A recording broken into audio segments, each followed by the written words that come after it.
everyone, Tad Hargrave, Marketing for Hippies. Today we're talking about copywriting.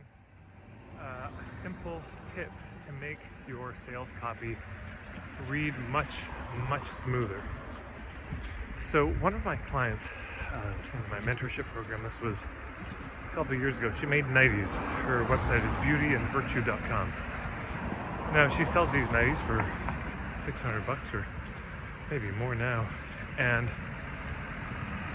they're all handmade. It's organic cotton. It's the real deal. And if you knew what went into those nighties, by the way, you'd be amazed that she only charged that amount. So she and I were speaking about writing a sales letter. And she was resistant to the whole sales letter endeavor because she'd seen some of the sales letters that I had written, and they're long. 10 pages, 20, 30 pages, she printed out. And she said, I go to these stores and they don't have any of that. There's no price tag even on this stuff. There's no sales letter or write-up in these couture fashion boutiques. So why would I write such a long thing? It made no sense in her world. She just saw no reference for that. And so anyway, she left me a bunch of messages on Voxer, which is the app we use in the mentorship program. And I was listening to the message. She left a few messages in a row, and I just thought, oh man, now we're gonna have to talk about this. Then the next message I hear from her, she says, oh, you know what, I just realized in that world, no, there's no sales letter. There's no price tag, but there is somebody who owns the boutique. Yeah, there's the boutique owner, and or the salesperson, and there's a long conversation that often happens. The person wanting to buy it is, oh, tell me about this, and where was this made, and who made it, and the person probably knows a lot about how it was made. The story of the designer, and so the sales letter is the conversation. If that makes sense. In the absence of a written sales letter, you're having a human conversation. So that's the point I want to make today. Your sales letter is a stand-in, is a replacement for a human conversation. And therefore it must function and be structured as a conversation. This is so important to get. The thing that makes the sales letter really compelling and smooth when you're reading it is that understanding, that structure. A sales letter or a book should be like a greased slide. They get on the top and zip, they're at the bottom. Yeah, there's no interruption. One of the problems I see with so many sales letters is you read them and there's a constant break in the flow. It's jarring to read this shit. So what do you do instead? Here's a simple exercise you can do. Make a big difference. You ask a few people to read it. And if you can, you sit with them. You know how when people read something, they go, oh, huh, oh, you hear these noises. Or you can just see a reaction. But you ask them actually also to, just react to this as you read it. Let me know as you go through what makes sense, what doesn't make sense, what makes you think about it as you read it. Because sometimes they'll read it and they'll say, they'll make a noise like, huh, or huh. I say, what was that? What was that noise? Well, you keep referencing this program, but I don't know what the program is. You haven't described it. Now, it may be too soon in the sales letter to get into the nuts and bolts, but at that point in the sales letter, I would suggest inserting, this probably has you wonder about the program. We'll get to that in a minute. Yeah, that's the conversational nature. If you can anticipate their responses, if you can imagine how they're reacting as they read it, and you respond to that, as people are reading it, they'll be reading it, they'll think, oh man, that's way too good to be true. And the next line is, you might be thinking, this is too good to be true. And they're like, holy shit, I was thinking that.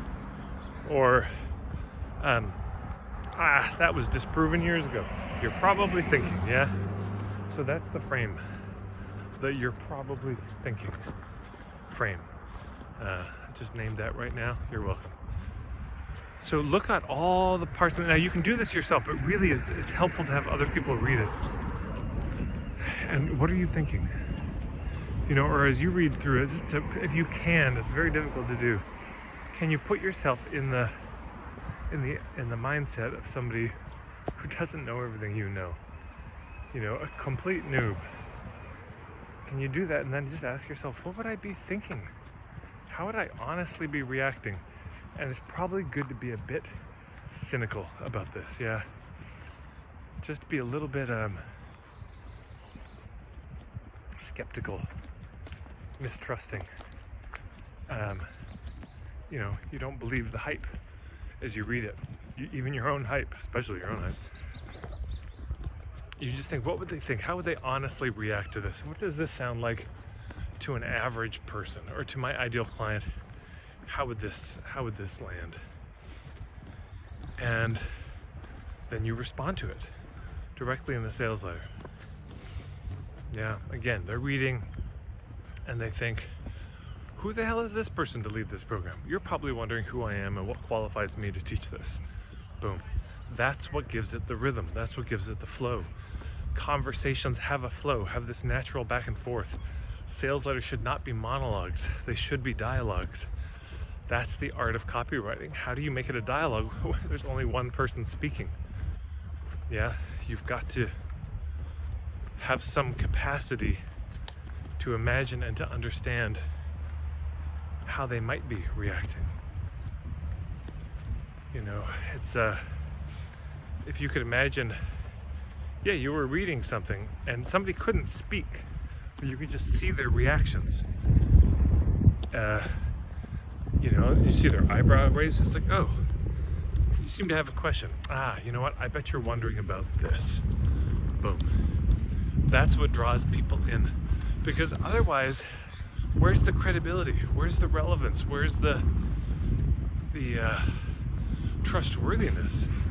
If you don't understand their experience, why should they trust you? Why should they listen to anything you have to say? But, if you can be reflecting back throughout the sales letter, and by the way, this doesn't have to be every paragraph. It could just be 3 times. There may be more.